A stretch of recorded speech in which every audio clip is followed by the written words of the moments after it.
सऊद असरार साहब, राजद के प्रदेश प्रधान महासचिव मुश्ताक साहब और जिला पार्षद अतर जावेद साहब, असद अकबाल साहब और हसनैन साहब और पवाखाली नगर पंचायत के चेयरमैन प्रतिनिधि अहमद हुसैन उर्फ लल्लू साहब, राहिल साहब और यहाँ मौजूद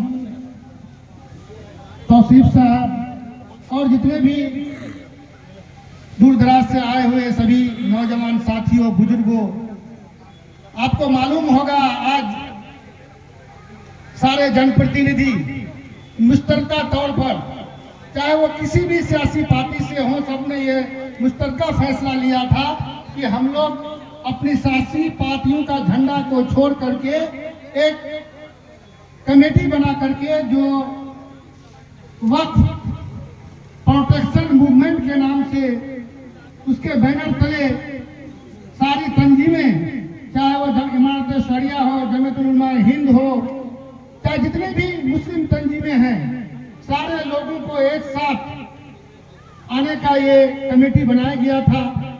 हम लोग जगह जगह इसका लोगों को जगाने का काम किया, धरना देने का काम किया, जुलूस निकालने का काम किया।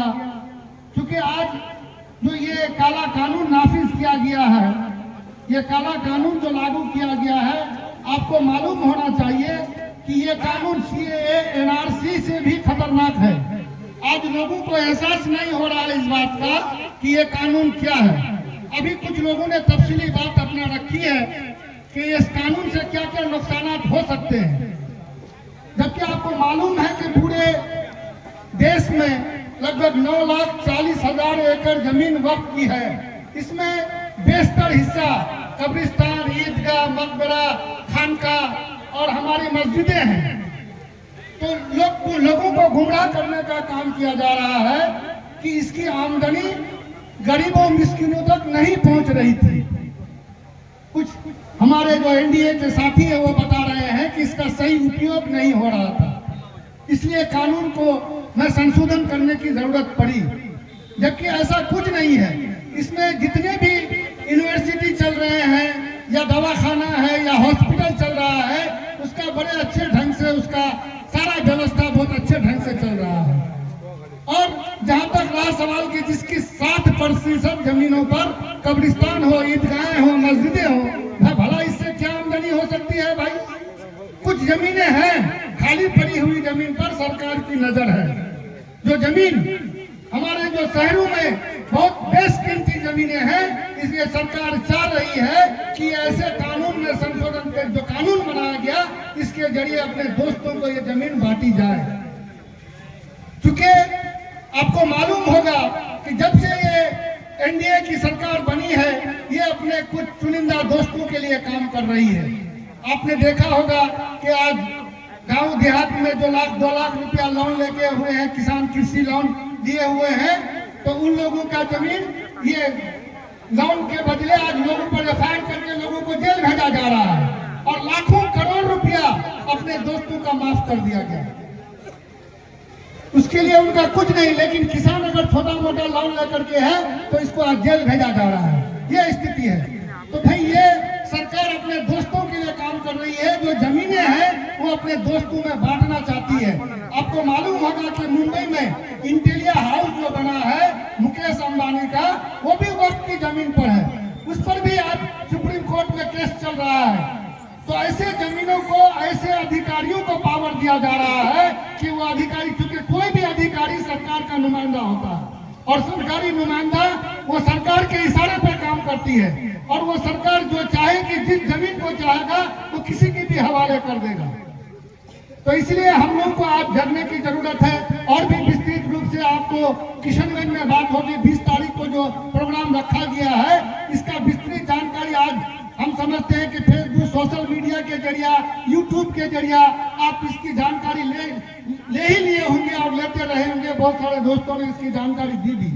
तो इसलिए आज अगर हम अगर नहीं जगे तो हमारी आने वाली नस्लें कभी हम लोगों को माफ नहीं करेगी, क्योंकि जिसको आने वाले दिनों में दिक्कतों का सामना करना पड़ेगा तो ऐसे लोग, ऐसे जो हमारी आने वाली नस्ल होगी, हमें हमेशा कोसते रहेगा।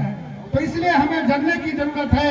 आज यहाँ हम समझते हैं कि जब बीच मार्केट में ये नुक्कड़ सभा हो रहा है तो कम से कम 1000-2000 आदमी होना चाहिए था, मुश्किल से 100-200 आदमी भी नहीं है। तो बड़ा अफसोस होता है कि आज लोग इतने मतलब ये हो गए, सोए हुए हैं, उनके कान में जू तक नहीं रेंग रहा है कि मामला क्या है। आज जगह जगह नुक्कड़ सभा करके आज लोगों को जगाने का काम कर रहे हैं। तो आप लोग जितने लोग हैं, हम समझते हैं कि काफी है। आप लोग अगर चाहेंगे तो आप लोग के जरिए एक मैसेज जाएगा गांव में, एक खबर जाएगी कि 20 तारीख को लाखों की तादाद में किशनगंज लहरा चौक पहुंचना है। तो हम समझते हैं उस दिन इंशाल्लाह लाखों की तादाद में लोग पहुंचेंगे और हमारे बहुत सारे बड़े बड़े नेता भी आ रहे हैं, बड़े बड़े आलिम भी आ रहे हैं, सारे मसलक के लोग रहेंगे और सारे तंजीमों के लोग रहेंगे और सारे सियासी पार्टियों के लोग रहेंगे। तो हम समझते हैं उस दिन आकर के आप लोग कसीर तादाद में पहुंचकर, क्योंकि कोई भी मूवमेंट, कोई भी तारीख तब तक कामयाब नहीं हो सकती जब तक उसमें जद्दोजहद नहीं होगा। आपने देखा होगा इससे पहले किसान बिल आया था, पहले कहा जा रहा था कि मोदी जी पहाड़ के तरह अटल है, एक कदम पीछे हटने वाले नहीं है। लेकिन हमारे किसान भाइयों ने ये दिखा दिया कि 1 साल से ज्यादा समय तक उन्होंने धरना प्रदर्शन किया, जिसमें 700 से ज्यादा किसानों ने अपनी जान की कुर्बानी दी उन लोगों ने। तब जाकर के सरकार को यह कानून को वापस लेना पड़ा। और बीच में जो इलेक्ट्रल बॉन्ड का मसला आया था, जो काले पैसे को सफेद बनाने के लिए सरकार ने लाया था, जो सरकारी जो चंदा के रूप में पार्टियों को जो चंदा दिया जाता है